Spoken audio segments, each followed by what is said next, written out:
Скъпи приятели, намирам се в един от най-хубавите градове на България.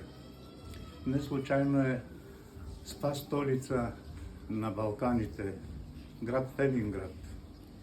В годината поне 3 пъти идвам и се чувствам разкошно в Гранд Хотел, бално хотел Елбрус.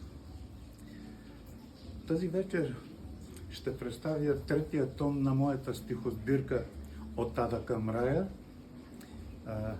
където фактически очакват моите почитатели на моята поезия.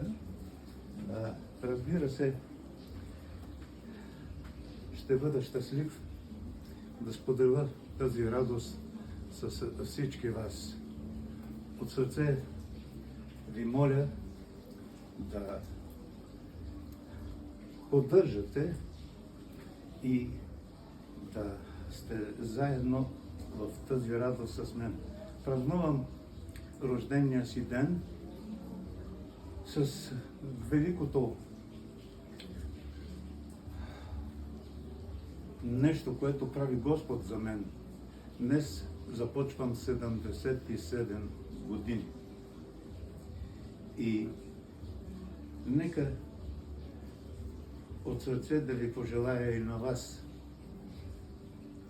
на тези години, на 77, да се чувствате както се чувствам аз на 57. Заповядайте.